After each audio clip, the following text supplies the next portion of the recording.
Welcome everyone to Talk Wrestling here in high definition. You can see my teeth. Ew. No. Thank you for watching here on YouTube and of course NoDQ.com. Today is a rather touchy subject, and I haven't addressed this before, at least in a long, long time. Probably not since the first episode, as far as, we'll see. This is first one's from Taker980. My question is, Jeffs, that before Chris Benoit died, he was having problems since Eddie Guerrero died. Do you think that if Eddie Guerrero would have lived and still been here today, do you think Chris Benoit and his family would still be here today as well? You know, that's a very good question, Taker, and not one that I feel comfortable answering to a certain extent, but I'll go ahead and give my thoughts on it.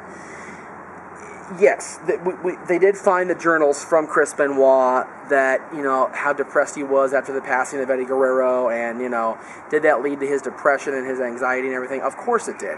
When you lose somebody that close in your life, it definitely messes with your head. There's no doubt about that.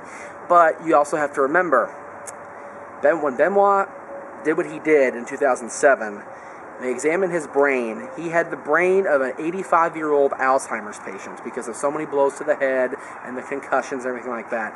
So it's very hard to say that those journals weren't written by that Chris Benoit, the 85-year-old Alzheimer's patient type Chris Benoit.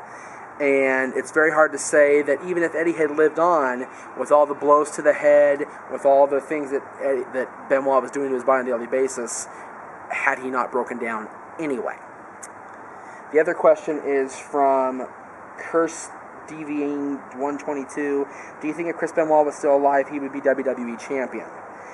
I think it's pretty much a given that he would have been ECW champion the weekend of the murder-suicide. Had he not committed those acts, he would have gone into the Vengeance Night of Champions and defeated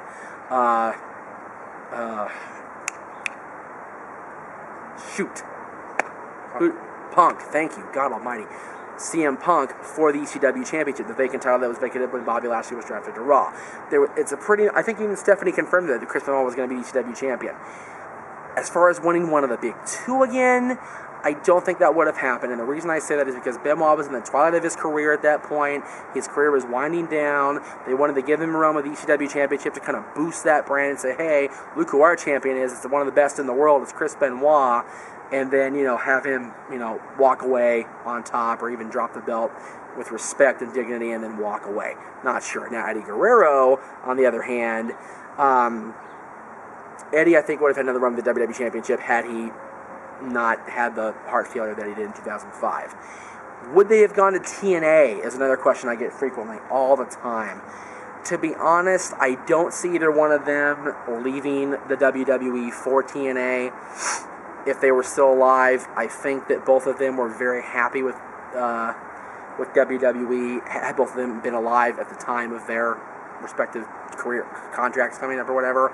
Eddie was happy with Vince. He was happy with the storyline he had, and I think he would have been happy to be the World Heavyweight Champion, which is what was supposed to have happened the weekend he passed away, from what I have come to understand.